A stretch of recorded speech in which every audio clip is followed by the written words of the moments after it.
राम किसान भाइयों, मैं नितिन फिर से हाजिर हूँ आपके अपने चैनल नितिन देओल में। किसान भाइयों, आज हम बात करेंगे गेहूं की 5 उन्नतशील किस्मों के बारे में। 2022 के अंदर जिन 5 किस्मों के बारे में आज मैं आपको जानकारी देने वाला हूँ, ये सबसे ज़्यादा अच्छी पैदावार आपको निकाल करके दे सकती हैं। इन पाँचों में से किसी भी एक किस्म का यदि आप चयन करते हैं तो बहुत ही शानदार और बम्पर पैदावार आपको देखने को मिलेगी। आज की जो 5 वैरायटियां हैं, बहुत ही शानदार और अच्छी वैरायटियों के बारे में आज मैं आपको जानकारी देने वाला हूं। इन वैरायटियों में से किसी भी वैरायटी का यदि आपने पहले कभी चयन किया है और आपको कैसी पैदावार मिली है, नीचे कमेंट सेक्शन में ज़रूर बताएं। तो टोटल 5 वैरायटियों के बारे में जानकारी देते हैं। पहली जो वैरायटी है वो है किसान भाइयों हमारी कर्ण वंदना DBW 187। ये काफ़ी अच्छी और प्रचलित किस्म है और इस किस्म का जो चयन है ये किसान भाई काफ़ी लंबे समय से कर रहे हैं। इसकी पकने की अवधि की बात करें तो 120 से लेके 125 दिन के अंदर ये वैरायटी हमारी पक कर के तैयार हो जाती है। यदि बीज दर की बात करें कि 1 एकड़ के अंदर हमें कितने बीज की आवश्यकता पड़ती है, तो 40 से लेके 45 किलोग्राम बीज की आवश्यकता आपको प्रति एकड़ यहाँ पर पड़ने वाली है।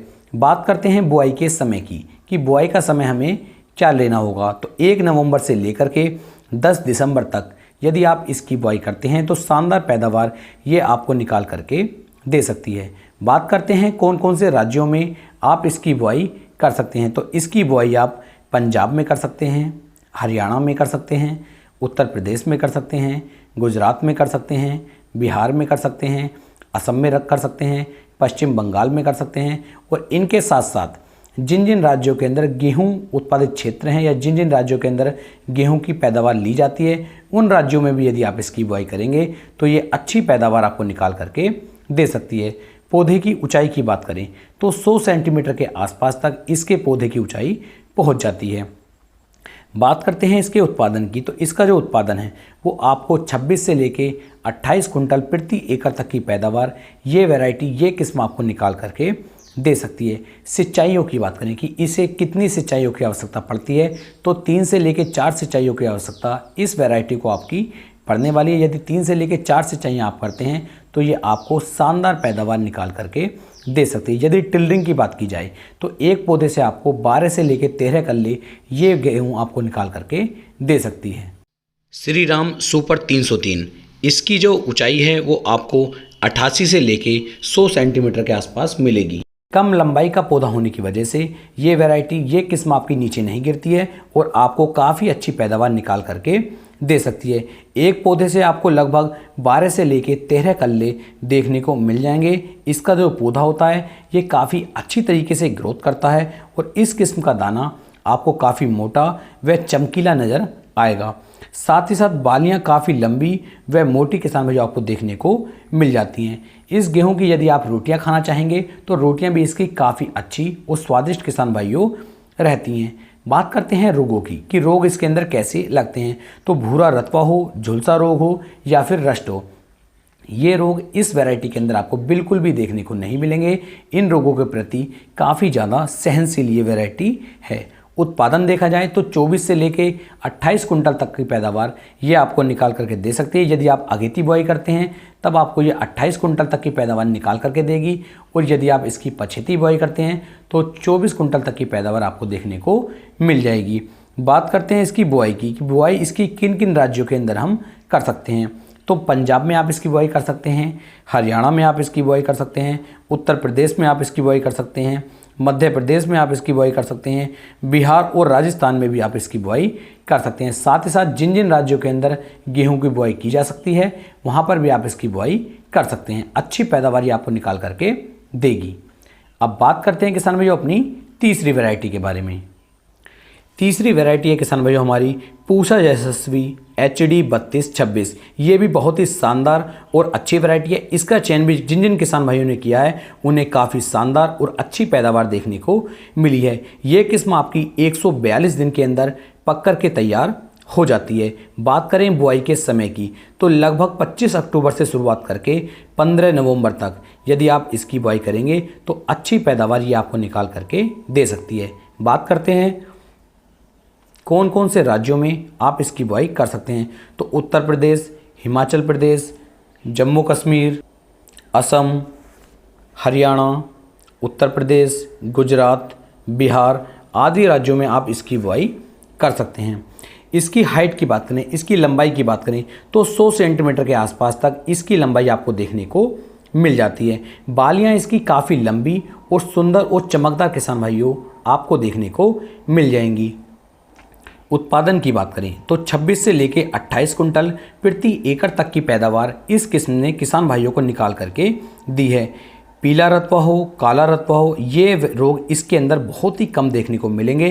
करनाल बंट भी इसके अंदर काफ़ी कम आपको देखने को मिल जाएगा, यानी कि रोगों के प्रति काफ़ी ज़्यादा सहनशील होने वाली ये किस्म आपके लिए है। सिंचाइयों की बात करूं तो 3 से लेकर 4 सिंचाइयों की आवश्यकता इस वैरायटी को आपकी पड़ने वाली। यदि हल्की मिट्टी है, रेतीली मिट्टी है तो हो सकता है वहाँ पर आपको 5 पानी की आवश्यकता भी पड़ जाए। और यदि टिलरिंग की बात की जाए, कल्लों की बात की जाए तो एक एक पौधे से आपके 10 से लेकर 11 कल्ले ये किस्म आपको निकाल करके दे सकती है। बात करते हैं किसान भाइयों अपनी चौथी किस्म के बारे में।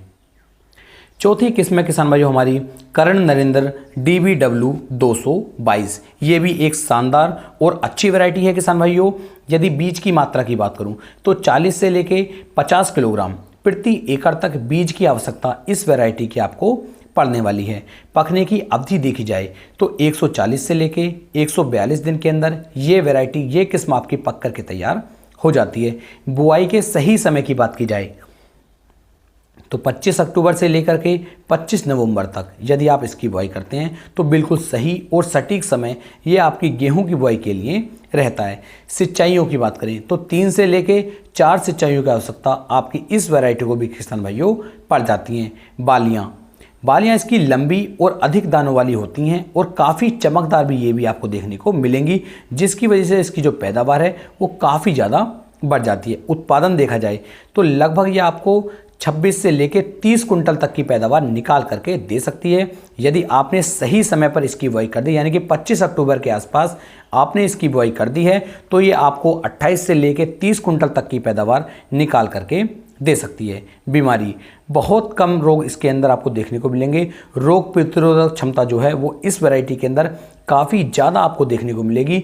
रोगों के प्रति काफ़ी ज़्यादा सहनशील ये वैरायटी किसान भाइयों आपके लिए होने वाली है, तो इस किस्म का भी चयन आप कर सकते हैं। यदि मैं टिलरिंग की बात करूं तो एक पौधे से आपको 13 से लेकर 14 कल्ले ये किस्म भी निकाल करके दे सकती है। बात करते हैं अपनी पांचवी किस्म की। हमारी पांचवी किस्म कौन सी है? तो हमारी पांचवी किस्म है किसान भाइयों HD 2967।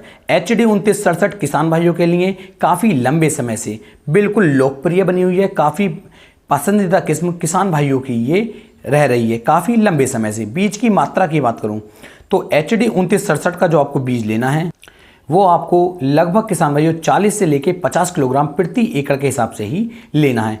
पकने की अवधि देखी जाए तो 135 से लेके 140 दिन के अंदर ये किस्म हमारी पक कर के तैयार हो जाती है। इसकी बुआई भी आप 25 अक्टूबर से लेकर के पूरे नवंबर यदि आप करेंगे तो अच्छी पैदावार ये भी आपको निकाल करके देगी।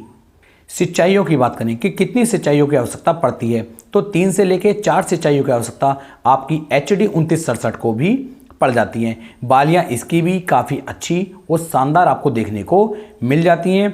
उत्पादन देखा जाए तो 26 से लेकर 28 कुंटल प्रति एकड़ तक की पैदावार इस किस्म ने भी किसान भाइयों को कई बार बहुत बार निकाल करके दी है और किसान भाइयों की काफ़ी चहेती वैरायटी ये रह रही है। बीमारी किसान भाइयों इसके अंदर लगती हैं, ऐसा नहीं है कि बिल्कुल बीमारी नहीं लगेगी। एक दो रोग इसके अंदर आपको देखने को मिलेंगे तो उन रोगों के लिए आपको इसके अंदर स्प्रे भी करने पड़ सकते हैं। टिलरिंग की बात की जाए तो टिलरिंग इस किस्म के अंदर भी आपको एक एक पौधे से 8 से लेकर 10 कल्ले ये वैरायटी भी निकाल करके दे सकती है।